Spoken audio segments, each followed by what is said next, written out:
Hello, Bill. Good morning, Matt. Welcome back to the DMZ, everybody. So I just want a clarification from last week. I believe some of the sugar shacks in Western Massachusetts are open. You know, there is indoor dining in Massachusetts. They have to follow guidelines, so it's not going to be jam packed the way sugar shack season normally is. And I have no idea what kind of business they're going to get. If it's going to be a ton of people and the lines will be extra long, or there'll be no people and you'll be able to sit comfortably. But definitely the sap is flowing, and the pancakes are on the griddle. We did get a lot of pushback, a lot of emails about that, and we apologize. Mistakes were made. The Massachusetts Sugar Shack Association filing their formal complaint. I've also been asked to read the following statement.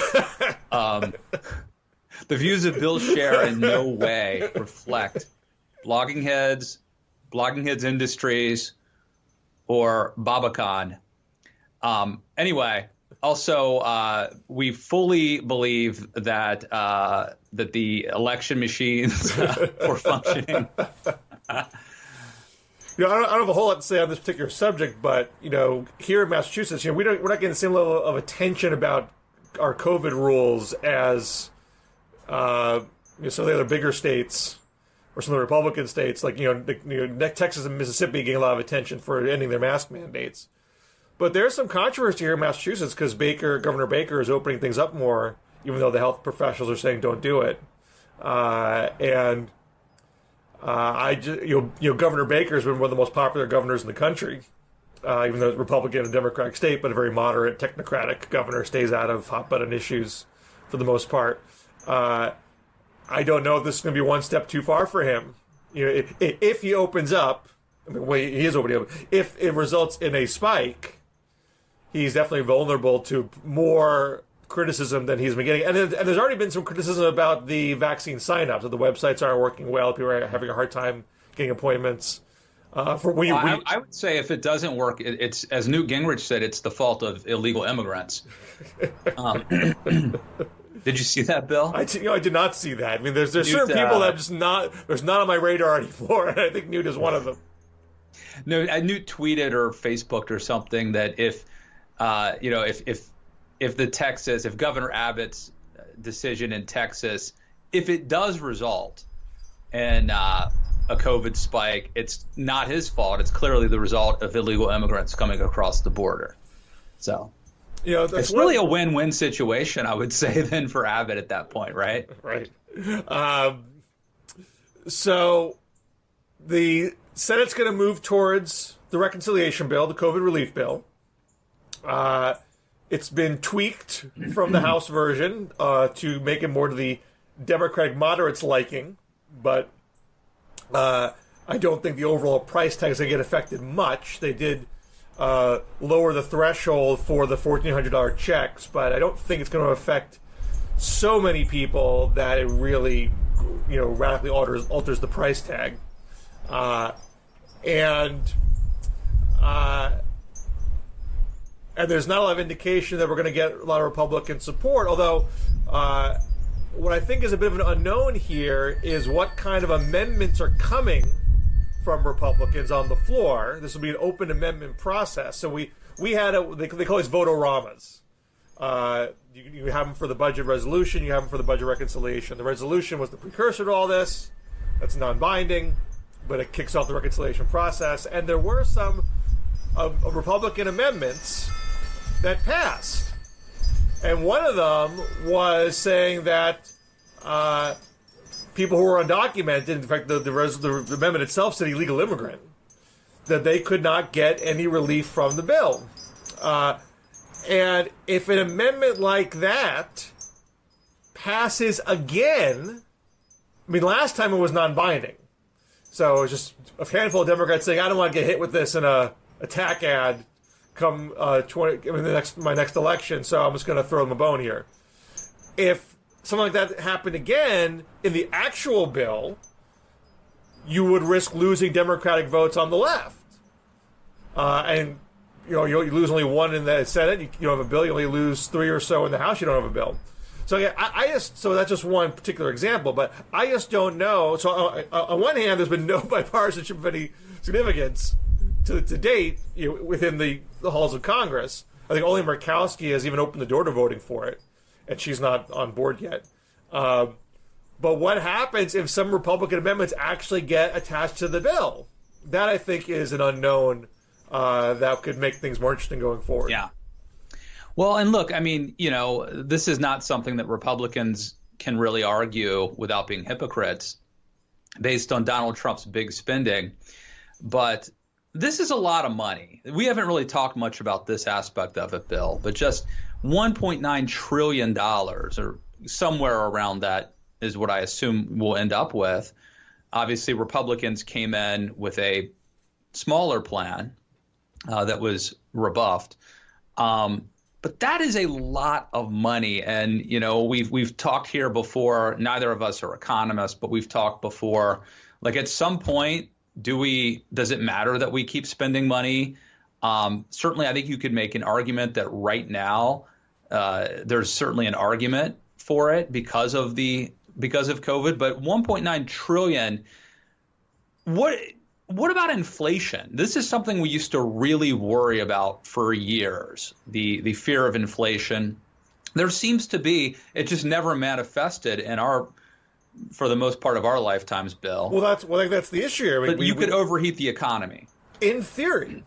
But I mean, the problem for the inflation warriors is that they've raised that red flag a lot over the past 10 plus years, going back to Obama's Recovery Act, and they haven't materialized. Now, it may be just because they were wrong before, they won't be wrong again.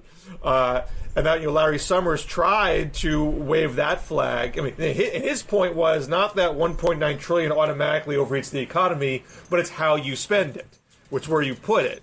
He was less worried about more money going into infrastructure. He was less worried about infrastructure than straight up checks.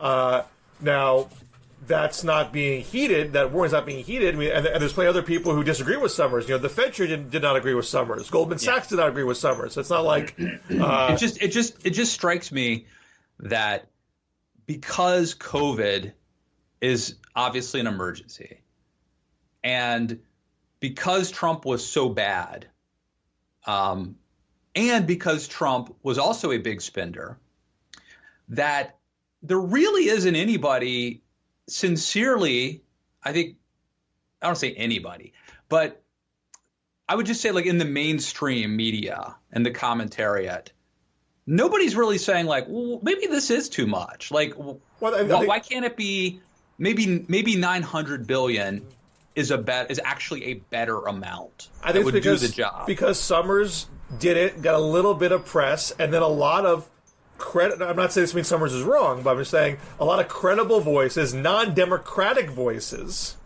cropped up to say that's not a legitimate fear right now, and so that conversation ended in the national dialogue. I can't predict the future either. I mean, I think the hopeful argument is that if this helps the economy bounce back quickly, you're going to generate tax revenue. You're gonna have economic growth, generate tax revenue, and that debt number is not going to be as big as you fear, and that's also going to help contain interest rates and contain inflation, et cetera, et cetera. And again, this is a different.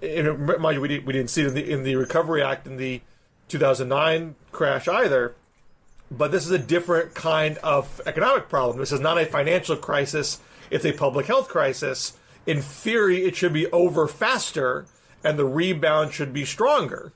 Now, that's an argument for maybe not doing this at all or doing this in a smaller way because you don't need to because the vaccines are coming. And because this isn't the first time we've done this either. That's right. In December. The counter argument is there's still hurt out there. The more suffering we can alleviate in the short term, the more robust that rebound is going to be. I mean, and that's clearly the track that we're on. Well, and regardless of the merits of the inflation, be careful argument, you're right. I think in the terms of public opinion and in the commentariat and in the general public, that argument has been lost. But it hasn't impacted Republicans. And I think this is probably going to happen on a party line vote. And as you pointed out, that leaves a very narrow margin of error for Democrats to do this. And if they, having rebuffed Republican overtures, if they try to do this on a party line vote and cannot do it, that I would think that would be a pretty big setback for this administration. Well, I think the question is, I mean, there's a short-term and long-term issue here. The short-term is, well, Democrats can just lock arms and not accept any Republican amendments, wherever they are. I don't care what the attack ads are going to be. I don't care if you got a point on this one or that one. We're just not going to do it because we have the votes. That would require, Manchin, Sinema, and others playing along. If they don't play along and they let some Republican amendments get in, do they stay in? Or do they get stripped out in House Senate negotiations? And you're back to having a party line vote at the end of the day. Or do they stay in? Do they go in and then the Manchin say they have to stay in, or this one has to stay in? You don't have my vote unless this one stays in. Manchin and Sinema, as much as they have insisted on bipartisanship, as much as they talk about keeping the filibuster, keeping the burden roll, neither one has yet suggested they're going to put the brakes on this relief bill. They haven't made a threat to say, you better talk to Republicans on X, Y, or Z, or I'm not on board. They have not done that. So I'm not saying I expect it, but they could do it in theory at any time, depending on what comes out of the Republican amendment machine and where they think that is worth, planting a flag on.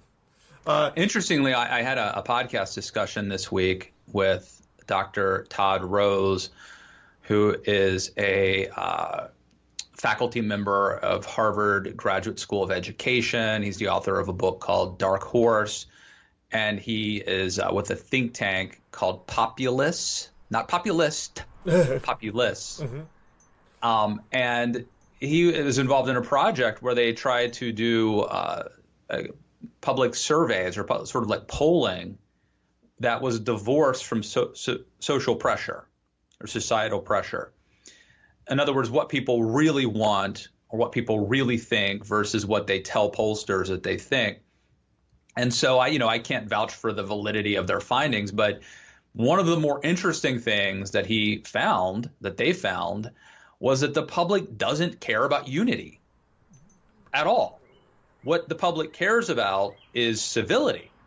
And a point that Todd made to me on this podcast was that when Joe Biden invites Republicans to the White House, that's a sign of respect.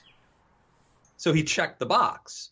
He doesn't have to actually have to do the unity thing as long as he is signaling civility. And so that's just an interesting, if in fact that finding is true, the Biden people really should look into this because it will impact his administration. Well, I mean, I think that probably is true. I think that sort of fits my priors.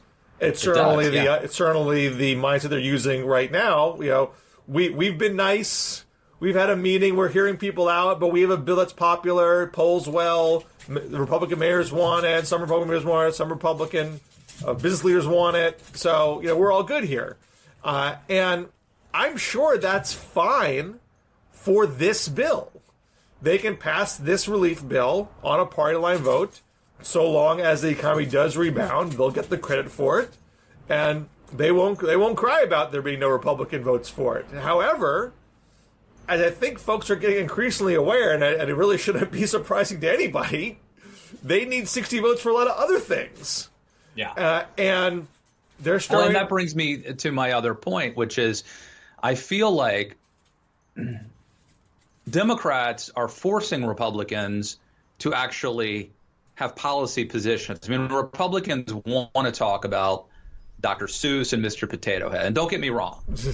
I think those issues are simultaneously overblown diversions, but also reflect the culture war that we are in the middle of. And in fact, may drive public, maybe like working class white voters more than anything else. But, some of the stuff that Biden is trying to do, $1.9 trillion COVID relief package / stimulus, unemployment, doubling it. And we can talk about all the caveats about how all it rolls out over the course of a year. But if you're a struggling business in West Virginia being told, oh, yeah, you're going to have to pay $15 an hour. This also, this Equality Act, which is something that they're pushing right now, which I think also taps into the culture war issue. So this is, I think this is forcing Republicans, whether they like it or not, to deal with actual policy. And I think they have a point I think Republicans have a point on a lot of these issues that, I debated, debate's the wrong word. Bill Kristol and I had a very cordial discussion on my podcast this week. Bill had a piece out. I wouldn't say he was arguing that never Trump conservatives should throw in with Democrats, Biden Democrats, but he was raising the idea and stoking a debate over whether never Trump conservatives should try to ally with the Biden wing of the Democratic Party. And he makes, he has a pretty compelling argument, and it's hard to argue that Trump and the Republican Party are not horrific. But when you start to get into these issues, Bill, you can see where if you're a conservative person and you would have voted Republican before Trump, a lot of these things that Biden actually wants to do are not the kinds of things that a conservative Republican would typically be in favor of. Well, I wrote, I think it was 2 years ago, should never Trumpers become Democrats in Politico. Ahead of the curve once again, baby. And a number of conservatives, said that was ridiculous, and I don't understand, what conservatives think, blah blah blah. But of course, a lot of never Trumpers did vote for Biden at the end of the day, and this is before Lincoln Project even existed. That I wrote that piece. Now, having said that, and I think this is a factor in the Republican posture towards the relief bill, and particularly the Group of 10 posture towards the relief bill, the Collins Group of 10. While the relief bill is working its way through the process, what's being cranked out of the House? You mentioned the Equality Act, which is about LGBT transgender rights. We have H.R. 1, the Voting Rights Bill. We have the George Floyd Justice and Policing Act. What was the other one that you mentioned? Oh, $50 minimum wage, which is not in legislation yet. It's not on the floor yet, but it's always been talked about. These are all issues, Bill, where I think if you were just sort of a standard... Well, Adam Kinzinger. Let's use him as an example. Adam Kinzinger, who is the anti-Trump Republican from Illinois, I think is against all these things. Well, yeah. We've already had these votes on the House floor for 3 of them, and maybe something got like 1 or 2 votes, but on the whole, these have been party line votes, and that I think sends a message to the Group of 10 that we Democrats are not thinking about how to get to 60. We're thinking about how to appeal to our base and keep them energized and having the fight. And so we just haven't had that breakthrough moment where we're starting to collaborate on the drafting of the bills together. Look, I don't think it is a given that you can't get 10 Republicans on something like an Equality Act, something that involves voting rights or police reform. All of these bills could be compromised, Bill. The Equality Act, if you dealt with religious liberties somehow, carve-outs, right, which would offend, maybe that breaks your coalition. But minimum wage, there's Tom Cotton and Mitt Romney have a plan for a $10 minimum wage rolled out over 5 years that would then be tied to inflation. You would never have to deal with it again, potentially, right?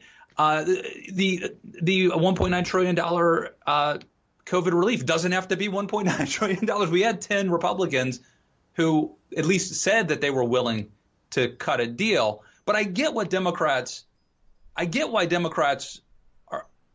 have decided not to pursue that. It's not a crazy. Well, I think they may. I think the conversation is just barely starting to turn. Oh yeah, we need 60.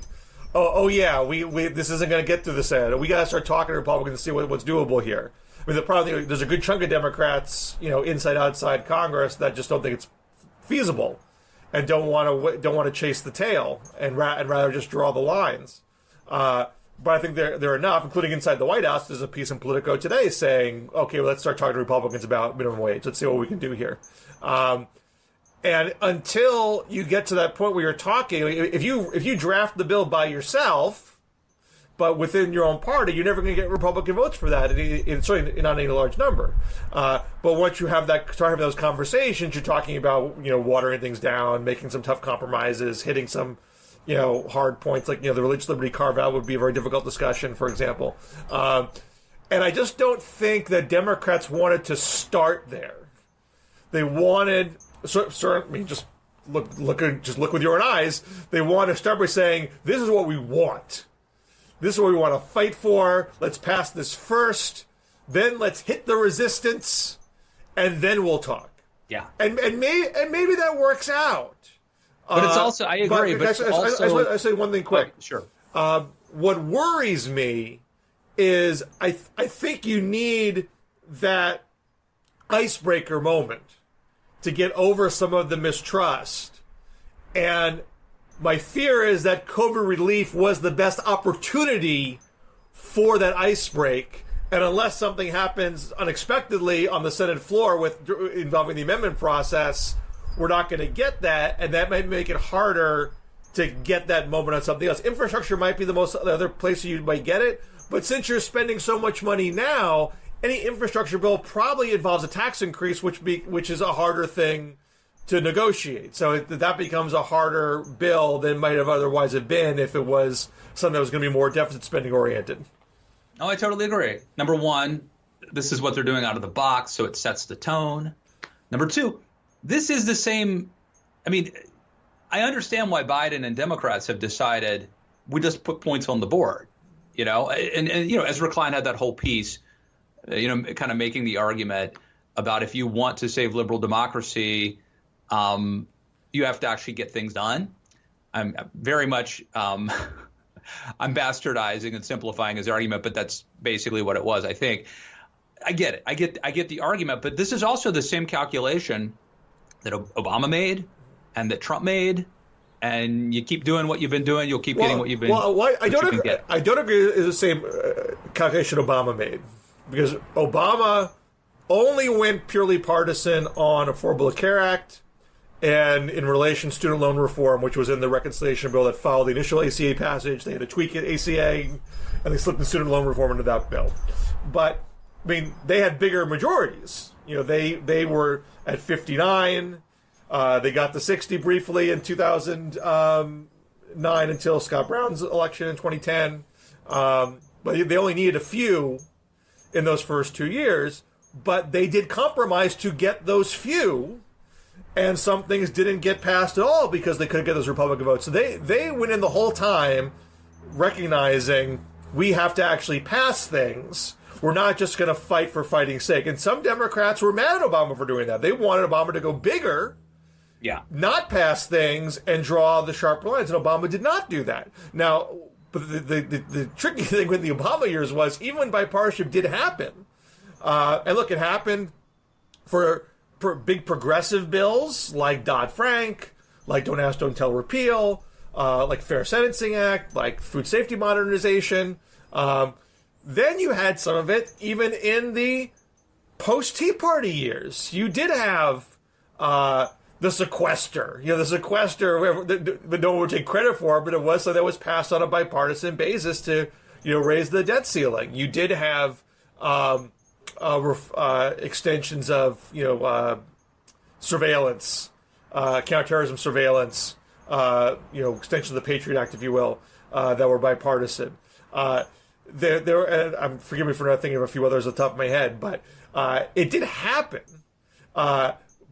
Just that no one wants to take credit for it. And no one, after the bills would pass, no one would do a victory lap saying, hooray, look at this bipartisan thing we did. They pretend it didn't happen. This question was a classic example. They would just point fingers at each other, Because there was the sequester, then there was the super committee that's supposed to negotiate a more nuanced deficit reduction package. The super committee couldn't agree, so you're left with the sequester, and the sequester got scaled back through the Ryan-Murray Act, and so this is all happening on a bipartisan basis that no one is taking credit for. They're just pointing fingers at everybody else.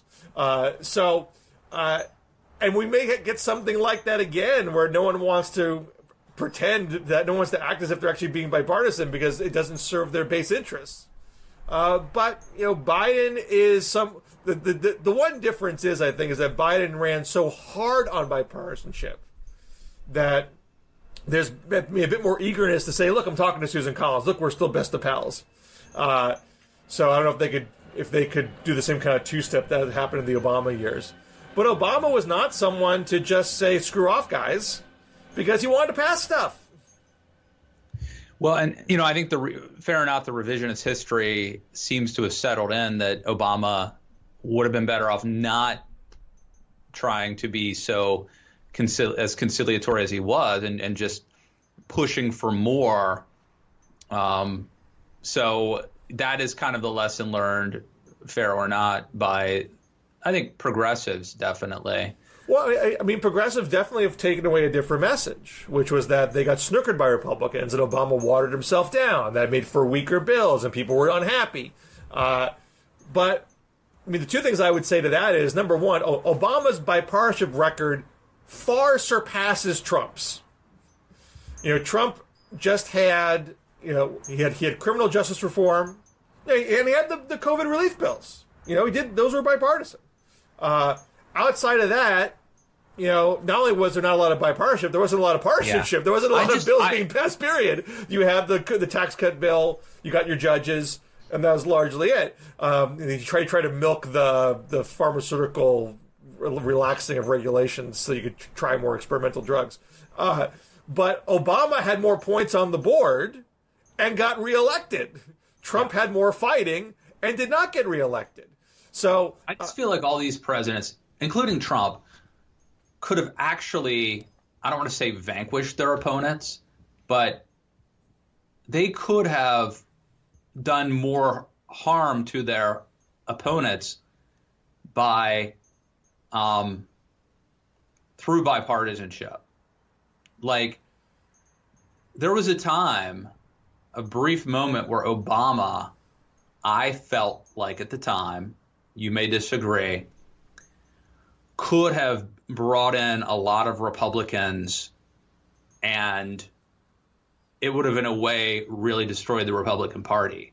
But he could have done it. Donald Trump, if he doesn't start with a Muslim ban, if he starts with infrastructure, and he starts showing people that he is, that the paradigm has changed, there's a political reordering, he could have wreaked havoc among Democrats. Instead, he chose to be polarizing and divisive, and he made it very easy for Democrats to just reflexively oppose him.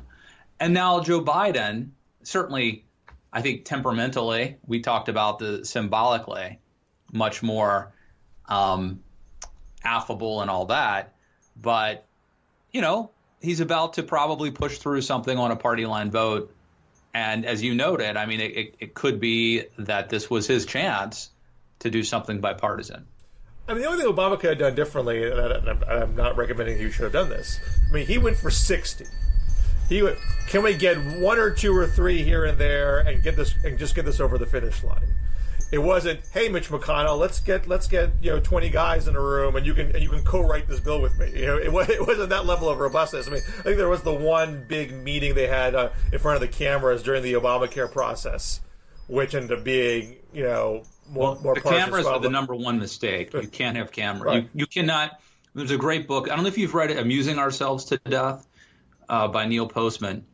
It's a great book, but you can't do that with the cameras. I mean, but there, as we know, Max Baucus was begging Obama, let me work on Chuck Grassley. I can get Chuck Grassley to come over. If Grassley comes over, we can get some more. Give me more time. And it went on for months and months and months. And so, I mean, I don't think, like, there's a Democratic narrative, a progressive narrative, that Obama hurt himself by doing that at all and should not have wasted the time. I don't agree with that. I mean, maybe it could have not gone quite as long, but I think he had to try to tell the Democratic moderates, hey, I really, really tried here. You can't say I didn't try. Grassley's not being cooperative. But I think the end bill was still a good bill and still helped Obama get reelected at the end of the day, and it is still in place today.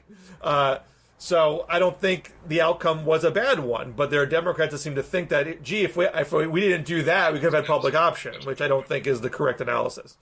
Sorry, I just accidentally played a little bit of my podcast. I didn't mean to do that. But I wanted to plug. I just did this interview, Jonathan Cohen, on the 10-year war, Obamacare and the unfinished crusade for universal coverage. I don't know if you had a chance to listen to it, Bill. I asked you submitted a question that I asked him, but we had like an hour and a half long conversation completely going through Obama, like the 10 years of Obamacare. And so, obviously I'm not an expert, but he is. Yeah. He's great.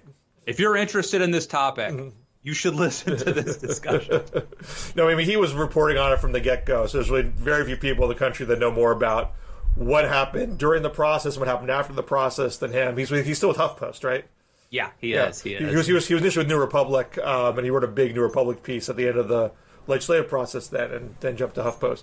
So yeah, I haven't had a chance to listen, but I can't. Like it. I'm sure I would like it. It's the 10-year war, Obamacare, and the unfinished crusade for universal coverage.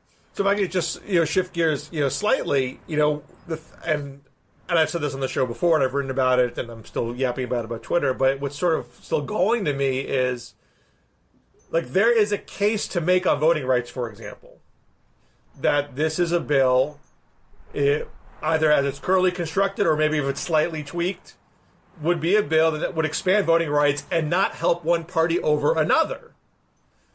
And Democrats are not drilling that message. There's still a sotto voce. Republicans won't vote for this because it's going to hurt them. Democrats need to do this, or their ability to hold power is in jeopardy. There's a piece in the New York Times today. I think it's the New York Times. Might be the Washington Post, but I think it was the New York Times that's about the bill, and it says Democrats want to do this, this, and this. And it's, I forget the wording, but they're basically saying this would help Democrats. And that actually may not be true, according to your finding. What's so insane about this is that, one, it's almost certainly not true. You certainly could craft the bill. If there's certain things people are worried about, you could trim it. I mean, but the basic thrust of increased voting access, vote by mail, early in-person voting, felon reenfranchisement, even the preventing of strict voter ID law, none of that stuff helps Democrats on its face. There's plenty of evidence to show that it's neutral, or in some cases might even help Republicans. And if you need 60 votes to get this through the Senate, you should be making that argument. You're not getting a Republican vote for something that's being sold as good for Democrats. And you actually have a factual case to make, and just people are just so trapped in these narratives. And I'm seeing people I deeply respect, reporters who, in many cases, know what they're talking about, and are just going on conventional wisdom and not digging into the numbers on this. And it's mind-blowing to me. Well, let me ask you this, because my take on it is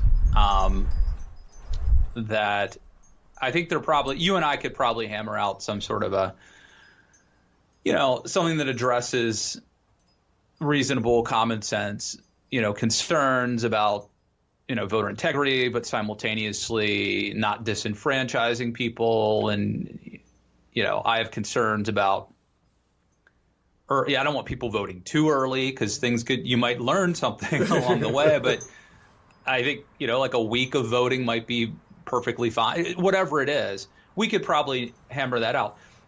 I guess one question I have is, is this a federal issue?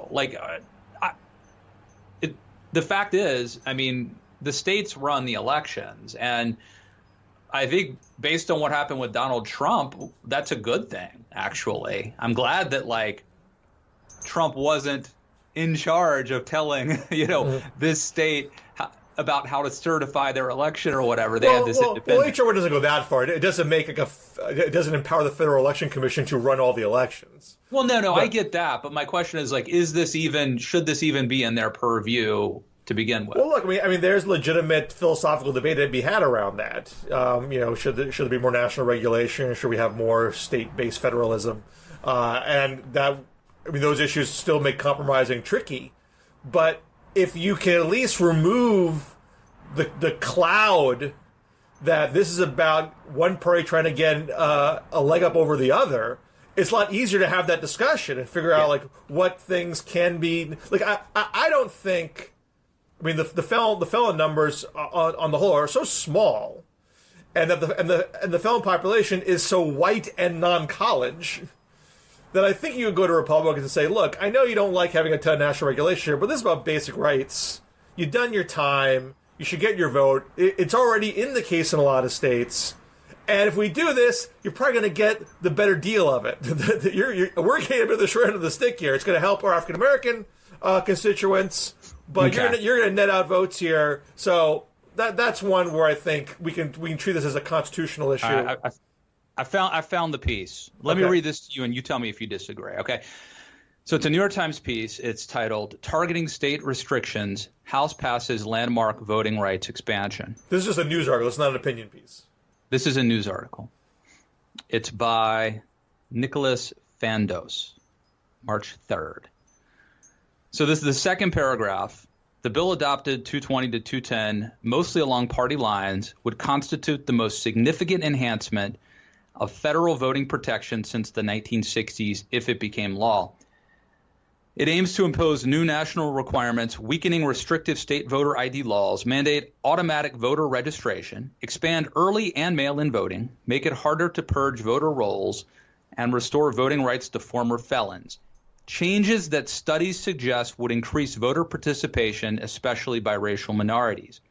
The vote was the latest bid by Democrats to beat back Republican efforts in state houses across the country to enact new barriers to voting that will consolidate power for the Republican Party amid false claims of rampant election fraud, yada, yada, yada. Okay, maybe that's not the one that I remember. But even there, the racial minority part makes people think this is about helping Democrats. Right. When not as egregious as I remember, anyway. But I think that kind of language is very prevalent, and in some cases, made more bluntly. Some people say to me, I wrote my piece for the Washington Monthly about this a couple weeks ago. If somebody had an argument saying, "Hey, Bill, you got your numbers wrong. Check out this study," I would tell you. If I got something just flat out wrong, I would say so. I haven't seen anybody tell me I'm wrong about the numbers that I have cited. What I generally get is, well, Republicans are doing this at the state level. Republicans are doing these voter ID restrictions. They're doing this on mail voting.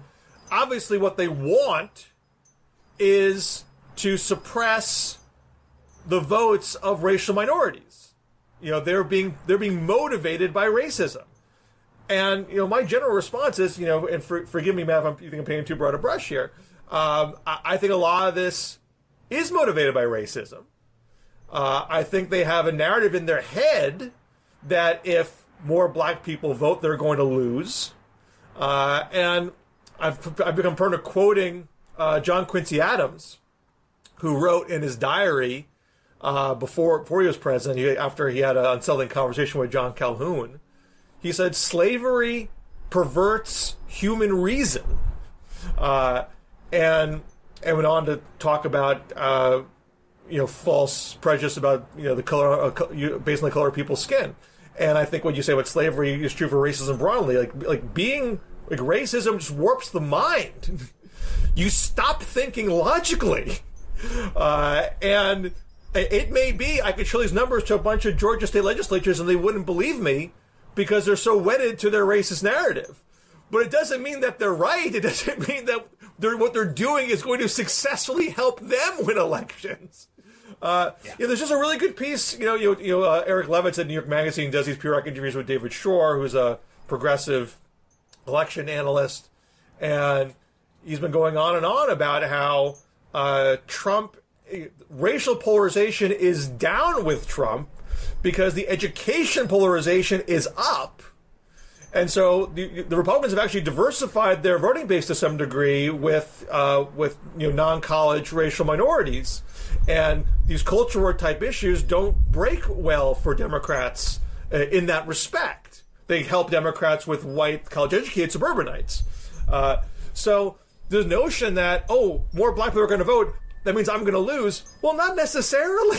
There are votes that Republicans can win in this court. And mind you, and the racial minority piece is totally ignoring that there are low propensity white non-college voters that clearly have been drawn out by Trump, and there are races that Republicans won this election because of increased Republican-friendly voter turnout. There are more people voted in the House election in 2020 and 2018, which of course not unusual because it's a presidential election, and the Republican House popular vote was bigger in 2020 than 2018.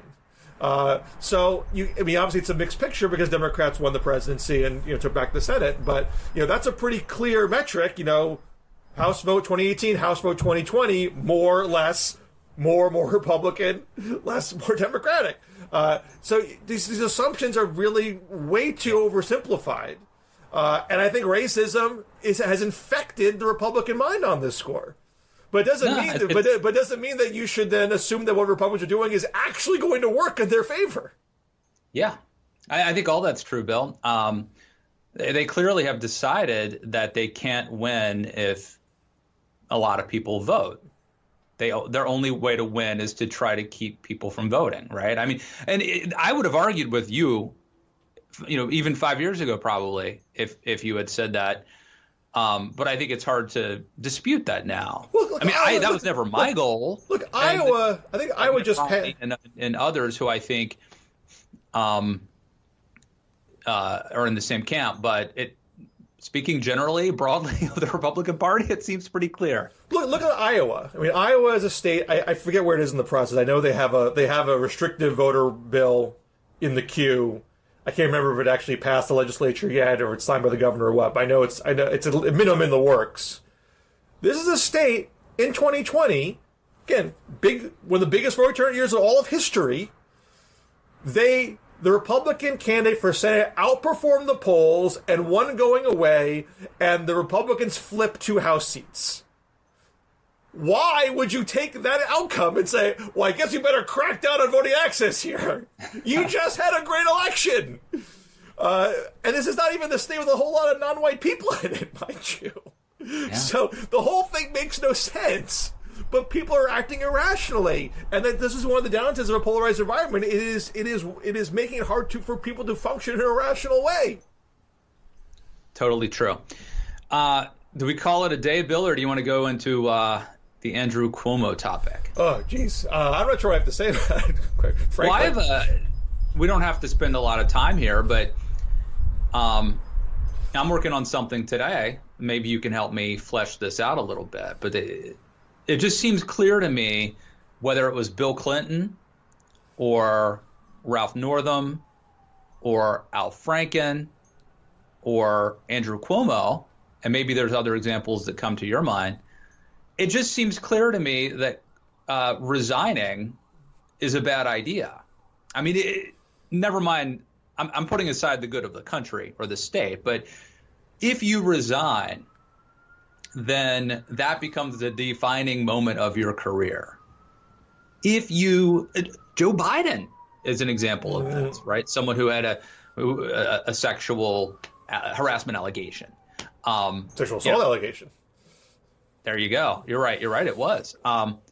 And now, again, there's different levels of this. I believe in due process, all that stuff. But my point being, the people who quit do not tend to, Elliot Spitzer, I guess, is an example, right? It seems like the smart move is to stick it out. Then it becomes one data point on your legacy as opposed to as a defining moment. Well, I think and we're talking just totally crude, soulless politics here. We're not talking about what's the morally decent thing to do.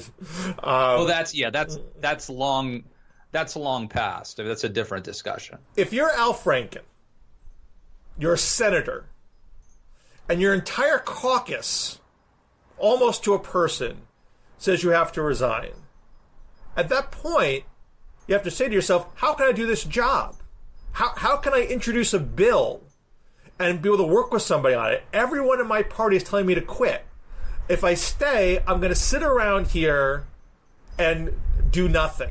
And it's going to be a trying, taxing existence. I mean, he could have stuck it out. Could have, and the world would have moved on. But once they realized... Hold on. Okay. But he was facing a prospect of being unable to do anything in his job, and being an irritant for the rest of his party in the process. When you're a governor, it's a different calculation. Ralph Northam could not quit and have power to decide what becomes law and what doesn't. And could use that to say, hey, you know what? It would really would help me out here if you sent me some really progressive bills that I sign, and it totally burnished my legacy. I'd rather be the guy who signed a bunch of progressive bills and then left at the end of my term than the guy that quit in the middle because of what I did when I was in college. Andrew Cuomo is now being charged things he did while he was governor, but he has that same incentive. Why quit? I mean, to the extent that he's an irritant for his party, the legislatures they want to pass legislation, and this legislation has to go to Governor Cuomo. So Cuomo has leverage to say, look, you may hate me, but hey, I want to sign your bill. You got a progressive bill? Bring it on. I love to sign it. They're gonna not sit in the bill? Of course they are. And I think you're right. I think it's easier if you're a governor. But I would say two things. Number one, I think Franken could have stuck it out and it would have blown over. Some other big news story would have captured the day. And it's in the incentive of people who are calling for you to resign. They're going to look impotent. If they're demanding something that doesn't happen, it doesn't make them look good. I think it would have blown over. And the second thing I would say is that of all the people that we referenced, I think the Al Franken, the one guy who, well, not the one guy, but Al Franken was probably the least in terms of what he was accused of. The charge against Franken, I believe, was the least egregious of anybody, probably. What would you say? I mean, that is probably true. And there's even some question whether he was fairly accused at all. I mean, there's a whole lot of controversy about that, and you adjudicate here. But I think even the Franken case, I mean, when you got literally almost every member of the caucus when they resigned except for Klobuchar, if I remember correctly. I mean, at that point, you're at risk of being expelled. You know, they could have kicked him out, I believe. Wouldn't that have been okay? Let me ask you this: if Franken says, "I want you people to listen to me," I did not. If Franken basically stands up to him and is tough, and doesn't he still look better today? Even if they did, he may have been able to survive it, but it would have been a brutal process. I mean, he was really under the gun there. When it's literally almost every member of your caucus and you got to quit, that is a hard place to be in. Again, when you're governor, you have innate constitutional power that cannot be stripped from you unless you are impeached and removed. And maybe it gets there. I don't know exactly what the impeachment provisions are in the New York State Constitution. But if you can hold yourself out as, hey, why are you trying to get rid of me? I'm going to sign your stuff. You don't know if you have the votes to get rid of me. Yeah. But I'll sign your stuff. That's power. Well, and one obvious caveat here is, and in the case of Ralph Northam, the next two people in line also had major scandals. Yes. So that one deserves an asterisk, I would say. But I just think it's clear that if you're a politician paying attention, the lesson that you have learned by now is you're better off fighting.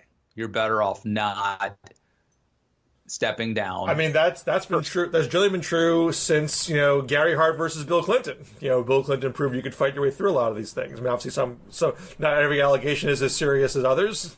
But in a lot of cases, fighting through is the politically wise thing to do, regardless of what the moral thing to do is. All right. And on that uplifting note, Bill Scher.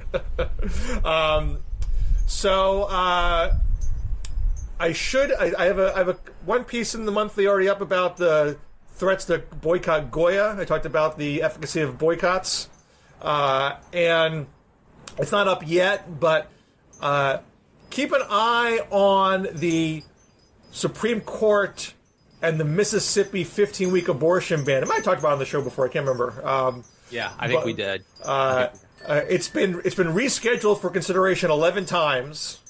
It's back for consideration this Friday, but they're running out of time. If they are to take it this term, they're running out of time to take it. And if they don't take it, I mean, to take it is a sign that they're prepared to kill Roe outright.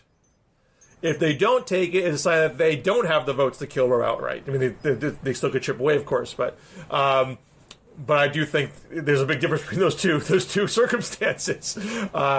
So I sort of went through why it might be they don't have the votes. So that piece should be up soon, but I haven't got my edits back on that yet. But keep an eye out for it. Excellent. Well, I have a piece at the Daily Beast about this never Trump conservative squabbles the wrong word debate taking place between people like Jonah Goldberg and yours truly versus Bill Kristol, and also the podcast I had with Bill. I have to say Bill Kristol because usually when I say Bill and I, people assume it's us. Bill Kristol and I had a very good discussion, very healthy debate discussion about this. I would highly recommend that. Check that out. And then if all goes well, Bill, I'm going to be writing about the case for stickin'. As James Carville famously said. So stay tuned for that. All right. We're zooming tomorrow?